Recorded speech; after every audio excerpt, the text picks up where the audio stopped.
She was the world's most adored model, radiant, independent, and newly pregnant, when she vanished after just 5 days with a man who called her perfect.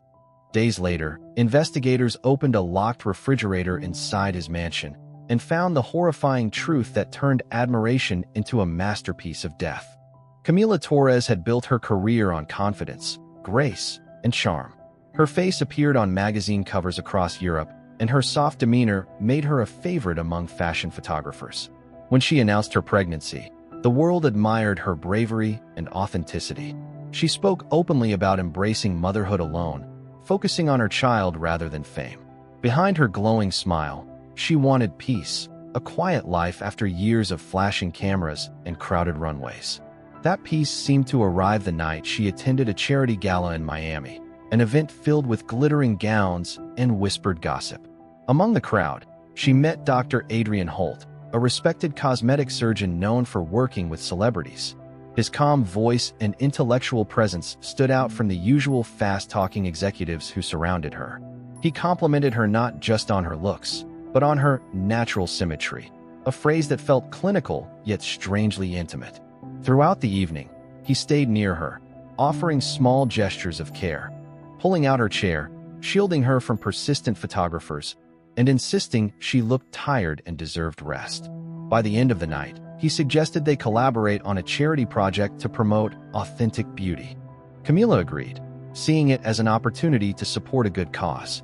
To her, he seemed kind and genuinely fascinated by her vision of confidence and purity. What she didn't know was that Adrian had followed her career for years, studying every interview and photograph. To him, Camila represented the unattainable, a woman he believed embodied perfect human design. As she left the gala smiling, she had no idea she had already become his obsession. The encounter that seemed like the start of something inspiring would, in truth, lead to the darkest and final chapter of her life. Adrian wasted no time weaving himself into Camila's life.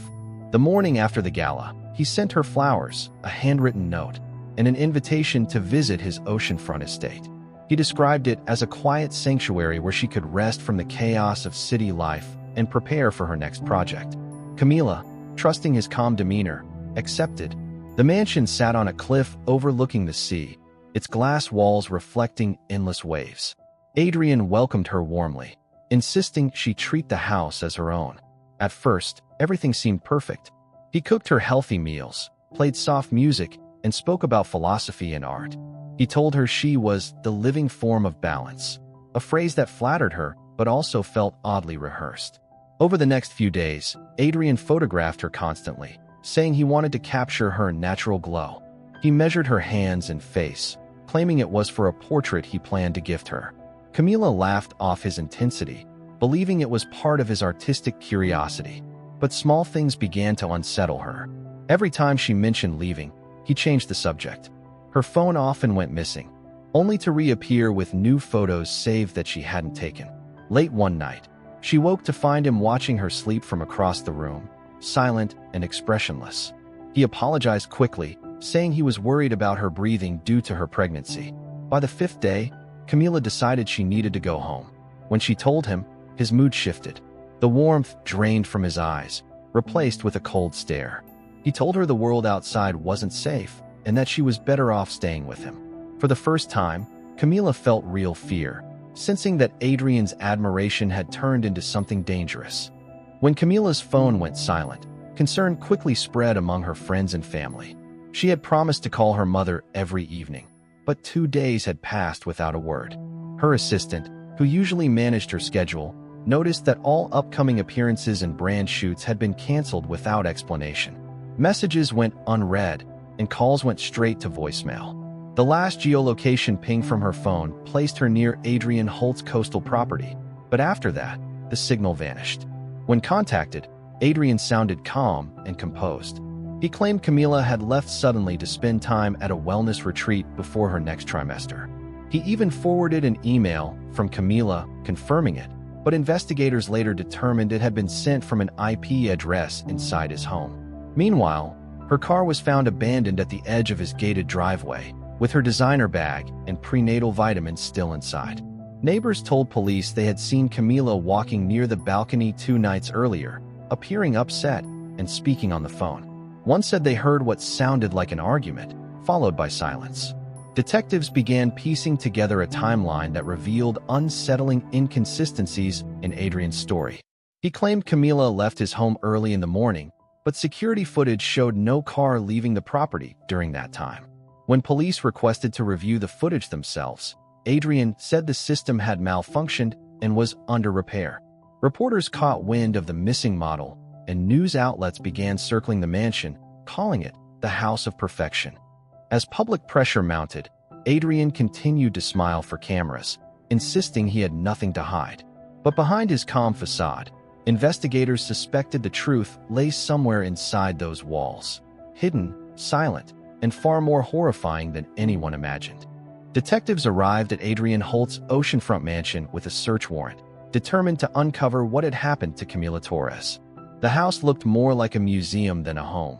Spotless marble floors, glass sculptures, and the faint scent of disinfectant lingering in every room. Investigators noticed how unnaturally clean everything was, as though someone had recently scrubbed away all traces of life. In the kitchen, fresh paint covered one wall, and a trash bin contained empty bottles of bleach and cleaning alcohol. Upstairs, Camila's clothing hung neatly in a guest room closet, but her makeup bag and shoes were missing. Adrian maintained his composure throughout the search, repeating the same explanation. Camila had left voluntarily, and he was worried for her safety. But detectives weren't convinced. They found her phone charger still plugged beside the bed and her unfinished breakfast plate in the kitchen. When they reached the basement, a biometric lock blocked entry.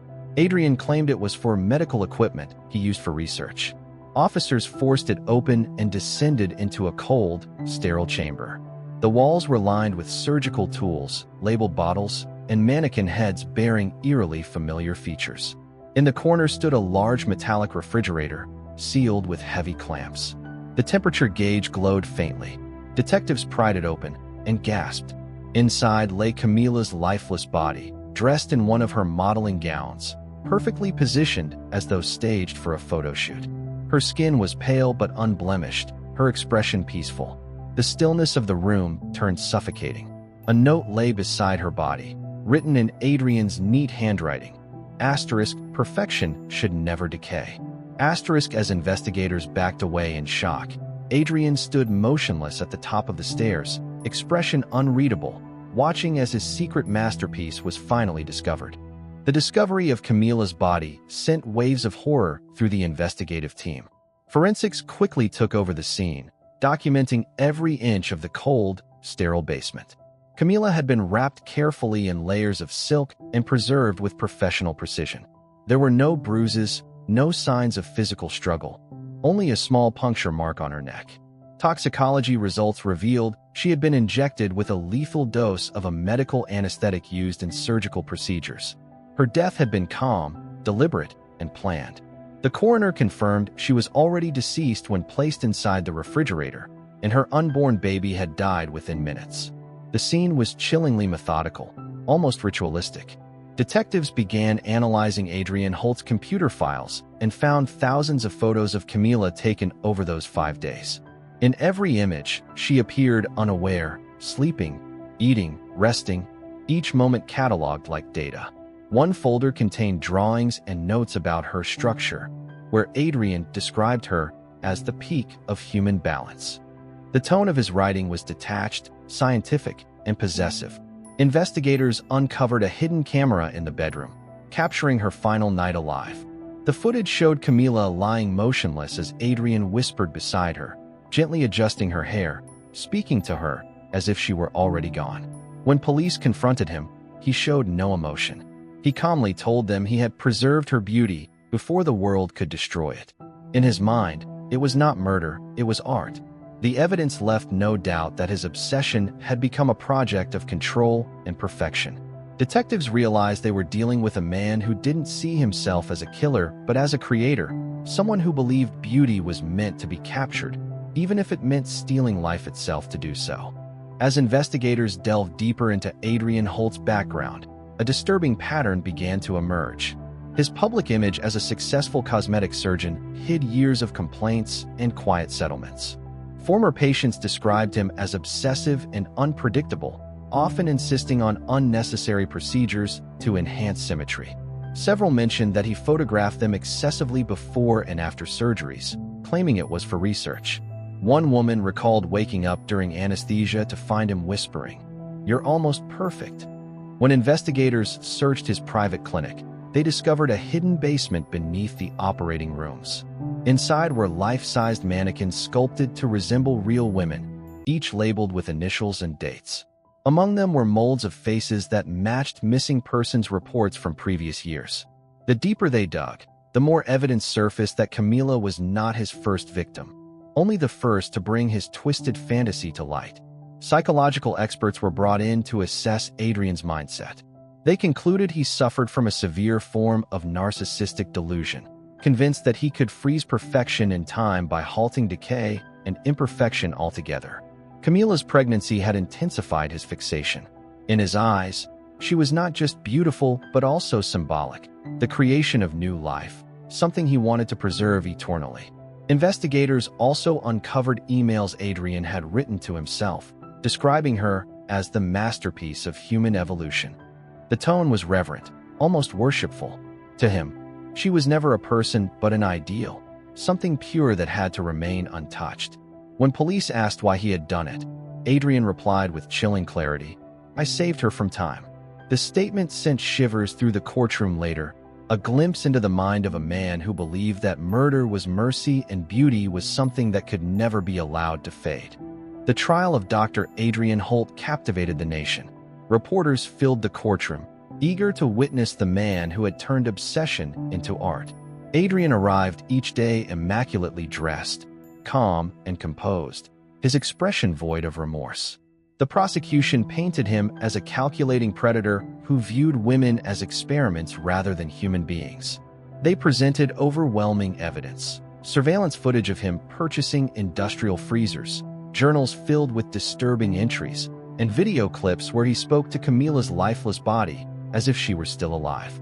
The defense, however, argued that Adrian was mentally unwell, consumed by delusions of beauty and immortality.